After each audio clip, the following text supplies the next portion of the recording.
Estamos aqui, Lucas 17. Glória a Deus.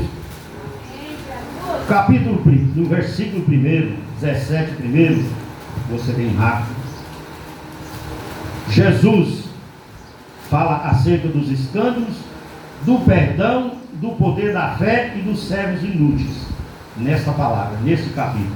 Mas nós vamos falar apenas do escândalo e do perdão e da fé, se der tempo. Amém? Primeiro versículo, Jesus está dizendo aos seus discípulos, aqui, e disse aos discípulos: é impossível que não venha escândalos. E a parte B: mas ai daquele por quem vierem. Versículo 2: melhor lhe fora que lhe pusesse ao pescoço uma corda com uma pedra e fosse lançado ao mar, do que fazer tropeçar um destes pequenos. Versículo 3 diz assim: olha por vós mesmo, e se teu irmão pecar contra ti, repreende-o, e se ele arrepender, perdoa-lhe. Versículo 4: e se pecar contra ti 7 vezes no dia, e 7 vezes no dia vier ter contigo, dizendo: arrependo-me, perdoa-lhe. Versículos 5 e 6, para nós encerrar: disseram então aos apóstolos ao Senhor: Senhor, acrescenta-nos a fé.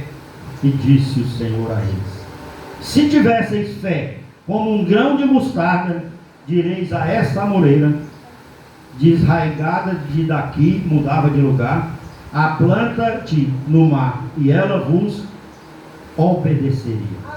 Olha o poder da fé. Mas vamos falar aqui, meus irmãos, sobre o primeiro versículo um pouco, quando Jesus disse aos discípulos que era impossível que não venham escândalos.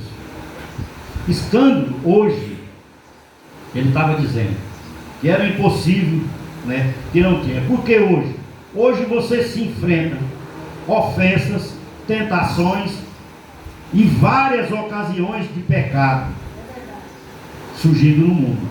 Isso tudo, meus irmãos, é os escândalos. Não é só o escândalo que está aparecendo na internet, de pastores e várias outras coisas, que você não vê nada na palavra de Deus.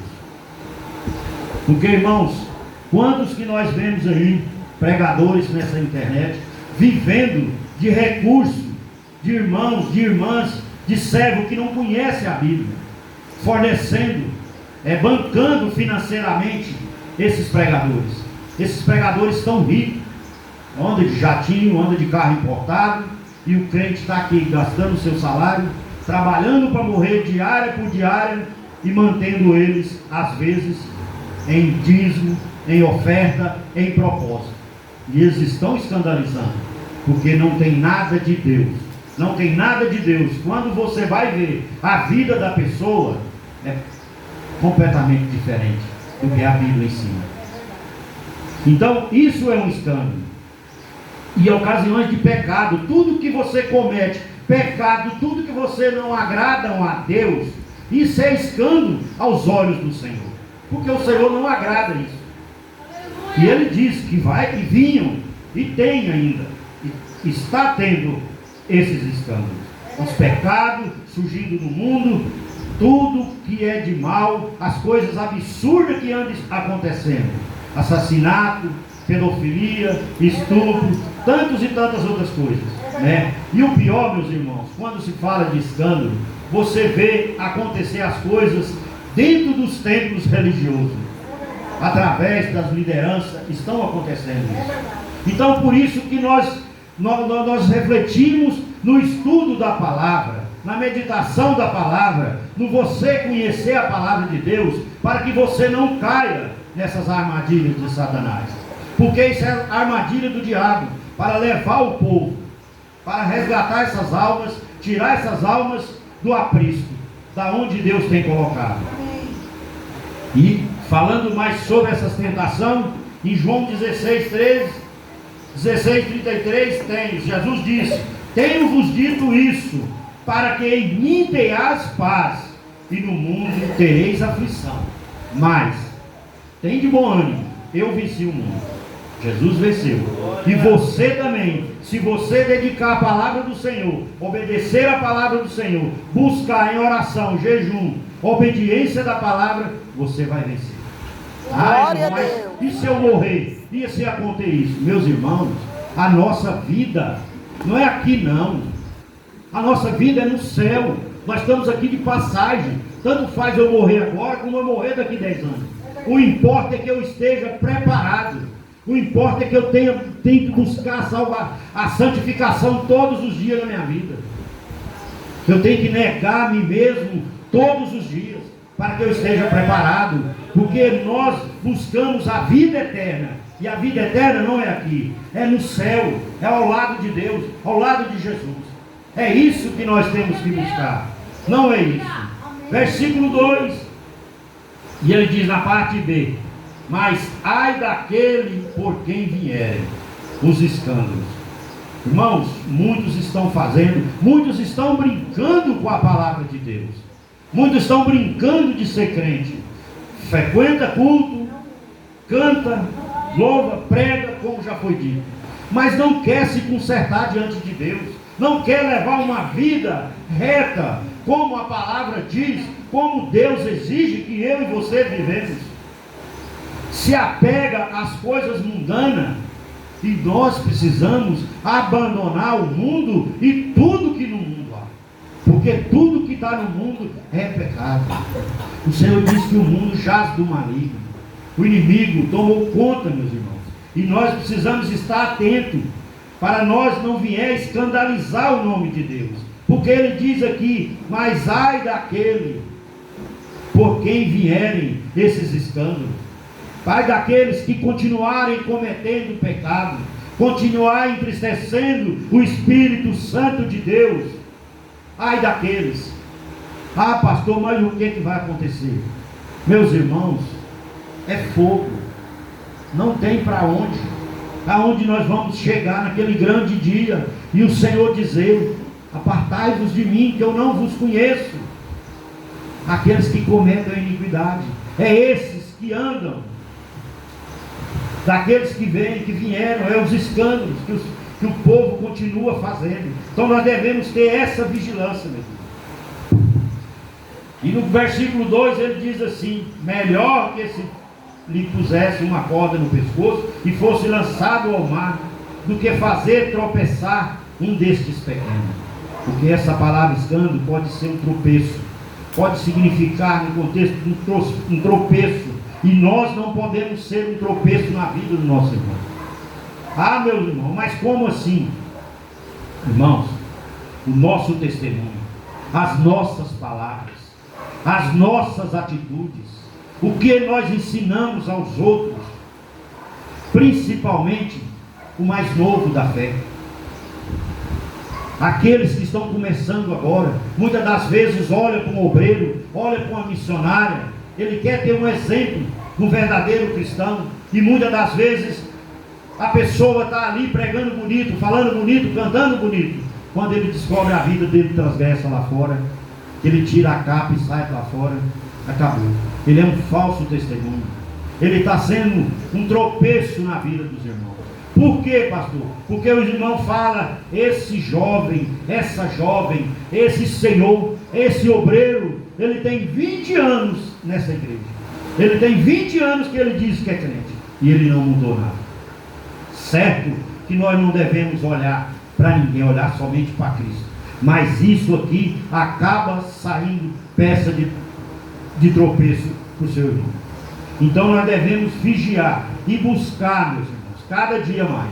No versículo 3, ele diz: olhar por vós mesmo, e se teu irmão pecar contra ti, repreende-se, e ele arrepender, perdoa-lhe.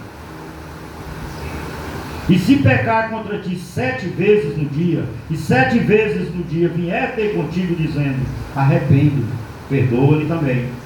O Senhor disse para nós perdoar aquele que nos ofende, né? Que devemos que perdoar, porque senão nós não vamos ser perdoados naquele grande dia. O Senhor diz na palavra dele. Então, meus irmãos, aqui esse versículo 3 e 4, ele fala do perdão. Aonde lá em Marcos também fala do perdão. Eu até separei aqui. Marcos, capítulo 11, versículo 25 e 26 diz assim: e quando estiveres orando, perdoai, se tendes alguma coisa contra alguém, para que vosso Pai que estás no céu.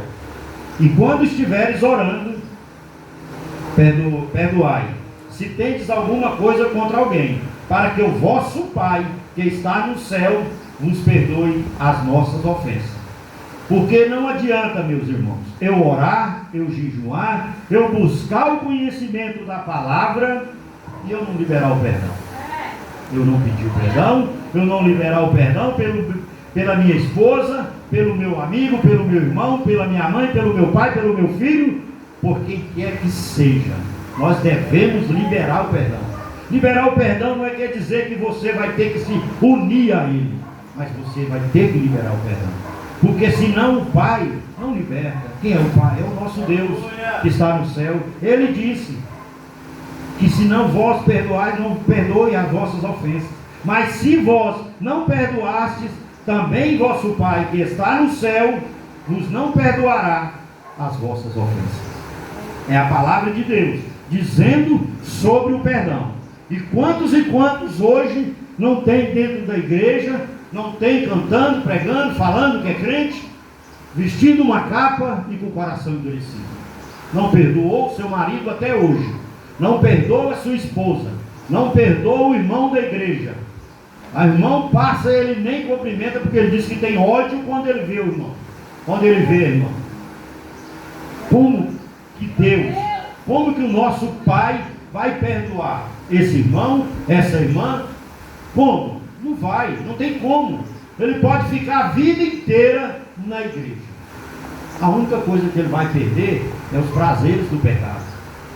Porque naquele grande dia, ele vai para o mesmo lugar que aqueles que estavam cometendo vários outros pecados foram. Porque pecado não tem isso de pecadinho e pecadão não, meu irmão. Tudo é pecado. A prostituição, a mentira, o falso testemunho, é uma coisa só. Não adianta. Mentiroso, nós não devemos nem falar, porque está demais. A mentira dentro da igreja, a enganação, está difícil. Como a gente costuma falar, antigamente os pastores, os presbíteros, os líderes religiosos, aonde passava, eles tinham crédito limpo. Falasse que era um pastor, que era um obreiro da casa de Deus, meus irmãos, ele comprava fiado, ele fazia os irmãos pedir oração, fazia isso e aquilo outro, porque era respeitado, sabia que eram uns homens retos diante de Deus. Hoje não, hoje você tem que estar atento até quem põe a mão na sua cabeça. Você não pode sair dando a cabeça para qualquer um colocar a mão para orar, não, meus irmãos. Não existe isso. É difícil, hoje as coisas estão difíceis. Por isso, meus irmãos, o Senhor diz para que, se pecar contra nós, devemos nos perdoar. Mas no dia vier ter contigo dizendo, arrependo-me. As pessoas têm que aprender, pedir perdão, se arrepender do que fez. E outra coisa, meus irmãos, arrependimento não é só da boca para fora, não. O arrependimento verdadeiro do servo de Deus, do homem de Deus, da mulher de Deus, é aquele que se arrepende verdadeiramente e não faz mais, e não pratica mais, que se chegar a acontecer, ele debruça diante de Deus, de pesar, e pede perdão, e se humilha na presença de Deus. Mas quando alguém peca, que você fala, ou que o pastor repreende, a primeira coisa dele é subir no salto. Ah, minha vida é desse jeito, eu ajo dessa forma. Você age desse jeito, você faz dessa maneira, você responde dessa forma, porque Cristo Jesus nunca entrou na sua vida verdadeiramente. Porque Deus, Jesus, aonde Ele entra, Ele transforma. Aonde Ele entra, Ele muda. Ele muda a fala, Ele muda o modo de vestir, Ele muda os seus compromissos, Ele muda a sua vida, Ele transforma a sua vida. Mas você tem que deixar, você tem que abrir espaço para Ele entrar, para Ele mudar. Porque o Senhor não é invasor. O diabo, ele entra na sua vida, invade a sua vida, invade a sua casa. Basta que você dê o lugar e dê a brecha. E não precisa ser coisa grande não, meus irmãos. O diabo entrar na sua vida, na sua casa, na sua família e fazer uma destruição. Apenas uma mentira, apenas um engano, ele tem a brecha para entrar. E quando ele entra, meu irmão, cuidado, ele faz um desbronco. Por quê? É porque ele veio para matar, roubar e destruir. Matar e roubar e destruir quem, meus irmãos? Nós, que estamos buscando andar na presença do Senhor. Deus me tirou daquela vida onde eu vivia, que se eu for contar aqui, meus irmãos, eu passo a noite inteira. Meu filho começou a contar. Mas é grandes coisas que nós fizemos que não agradavam a Deus. E o diabo batia palma. O diabo sorria, e eu triste, morrendo, querendo morrer, querendo suicidar às vezes, que já me passou até pela cabeça. Mas como Deus, como nosso Senhor Jesus Cristo, tinha um propósito grande na minha vida, na vida do meu filho, da minha esposa, e da vida da minha família, do meu irmão que está sentado ali fora, Ele não deixou. Ele colocou as mãos e me protegeu, e hoje eu estou aqui. Por isso é que eu sou grato a Deus. Por isso é que eu sou grato a Deus o tempo todo. Procuro fazer o que Deus agrada. Nós somos falhos, somos, mas nós devemos nos corrigir todos os dias. Nós devemos ter essa humildade para receber palavra, para receber um conselho do verdadeiro homem de Deus, da verdadeira mulher de Deus, e buscar na palavra de Deus. Porque é ela que sustenta, é ela que me sustenta de pé, é ela que sustenta a minha casa, é ela que sustenta a minha família, é ela que está sustentando essa tarde da bênção que vocês estão vendo aqui. É Jesus, é a palavra dele, é Ele falando comigo e com você, às tardes, às noites, nas madrugadas. E nós precisamos, meus irmãos, buscar. Essa semana eu falei: Senhor, eu preciso mais jejuar e buscar Deus. E os levantes acontecem, meus irmãos. As provas vêm, as lutas, né? Mas eu tirei a semana aí, quase a semana toda jejuando por essa tarde da bênção e pela minha vida, pelo que Deus tem feito na minha vida. Porque nós precisamos nos fortalecer cada dia, meu. Nós precisamos fortalecer a nossa casa. Nós precisamos sustentar a nossa casa na rocha, como diz a palavra. Porque o vento vem, a tempestade vem, vem os empurrão, vem as traição, vem tudo, vem dentro da família, vem de fora, vem do emprego, vem de tudo. E se você estiver com a sua casa feita na areia, se você não estiver buscando na palavra, na oração, no jejum, meus irmãos, ela vai cair. Não tem para onde sustentar, porque o que nos sustenta é a palavra de Deus, é enraizada na palavra de Deus, é plantada na rocha, é fortificada na rocha, que nós vamos aguentar. Senão nós não conseguimos. Quantos e quantos nós vemos, meus irmãos, até tentam seguir em diante, tentam fortalecer, ficar na presença do Senhor, mas não entra. Qualquer uma coisinha, como eu disse, qualquer uma palavra pesada, qualquer uma calúnia, um disse-me-disse, a pessoa sai da presença do Senhor. É porque não fortalece espiritualmente. Não é força física não, meus irmãos, é espiritualmente, é buscar na fé, é buscar todos os dias para que a nossa fé cresça diante de Deus, porque com certeza Ele vai fazer o impossível na sua vida, na vida da sua família. Basta que você tome uma decisão, sirva verdadeiramente ao Senhor, larga aquilo do mundo, coisas pequenas que estão atrapalhando você de servir a Deus como tem que ser. Ah, meus irmãos, mas isso não tem nada a ver, isso não é pecado, isso não é aquilo, não é aquilo. O Senhor disse: tudo nos é lícito, mas nem tudo nos convém. Então o crente tem que ficar atento nessas coisas, Porque muitas das vezes você fala, ah, não é pecado eu usar isso, não é pecado eu frequentar isso aqui. Mas e aquilo vai te levar aonde? Aquilo vai fazer, né, servir de peça, de tropeço para outros. Então nós devemos vigiar nessas questões e buscar cada dia mais aumentar a nossa fé. Porque aqui diz assim, para finalizar, versículo 5 e 6. Os discípulos disseram então os apóstolos ao Senhor: Senhor, acrescenta-nos a fé. Pedindo mais fé. Os apóstolos pedindo mais fé ao Senhor. E eu e você não precisam. Nós podemos dormir 8 horas, nós não precisamos orar de noite, nós não precisamos jejuar, nós não precisamos ir para o culto na quarta, nós não precisamos ir no ensino, nós não precisamos isso e aquilo, para aumentar a nossa fé. E aqui os apóstolos que andavam do lado de Jesus, pedindo: Senhor, acrescenta-nos a fé. E o Senhor disse para eles: se tivesseis fé como um grão de mostarda, direis a essa amoreira: desraigar-te daqui e plantar-te no mar, e ela vós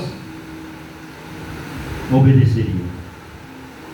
Precisamos de uma vida, meus irmãos, que possa crescer na nossa vida, uma fé que possa crescer na nossa vida. O Senhor disse que se nós tiver a fé no tamanho de um grão de mostarda, tamanho de grão de mostarda, pequenininho, né? Mas se você colocar essa fé desse tamanho de grão de mostarda e colocar uma fé viva, que ela pode permanecer viva no seu coração, buscando, jejuando, orando, ensino da palavra, pedindo ao Senhor: aumenta, Senhor, cresça. Essa semente vai crescer na sua vida, dentro do seu coração, e você vai ver os milagres acontecer na sua vida. Você vai ver os milagres acontecer na sua família. Você vai ver a sua vida mudada quando essa semente crescer, quando essa fé crescer. Por quê, pastor? Porque quando essa fé crescer na sua vida, você vai estar igual você está aqui hoje, um sábado às 19 horas, está aqui, ó, glorificando, adorando ao Senhor. Um bruto sábado, os outros estão passeando, você largou tudo e veio para cá. Por quê, pastor? É porque a sua fé está grande, é porque você tem certeza, você ainda tem esperança que Deus vai mudar a sua vida, que Deus vai mudar a sua história. É por isso que você está aqui. É por isso que você está aqui ouvindo esse som desse microfone, a palavra do Senhor. Pode ser que ela seja até pesada, pode ser que você não esteja gostando no início, mas a sua fé está crescendo, a sua fé está crescendo, a sua fé está crescendo, e você está aceitando a palavra, você está ouvindo a palavra, e amanhã você vai lembrar dessa palavra, e o Senhor vai entrar com providência naquilo que você tem clamado, naquilo que você tem pedido, que você tem vendo às vezes chorado na madrugada. O Senhor vai entrar com providência, é porque a sua fé, ela estava como um grão de mostarda, e a partir de hoje ela está crescendo dentro de você. Ela vai crescer cada dia mais, que você desdobrar o seu joelho, buscar em oração, buscar a leitura da palavra, buscar em viver uma vida reta diante de Deus, largar tudo que o Senhor condena, tudo que não agrada a Deus. Essa fé vai transformar, essa fé vai crescer na sua vida, e você vai glorificar a Deus. Você vai exaltar o santo nome dele, do Senhor. Você vai ver os milagres na sua vida, e você vai agradecer ele, como eu estou aqui hoje sendo grato ao Senhor. Você também vai agradecer, mesmo que seja sentado no banco aí. Não precisa de você vir aqui para glorificar o Senhor, não. Não precisa, não. Você, aonde você está, eleve os seus pensamentos ao Senhor, glorifique a Ele, dá graças a Deus por esse dia de hoje, dá graças a Deus pela sua família, pela proteção que o Senhor tem te dado. Porque se você está aqui hoje, foi porque o Senhor te trouxe, foi porque o Senhor deu um grande livramento na sua vida e na vida da sua família. Por isso você está aqui hoje.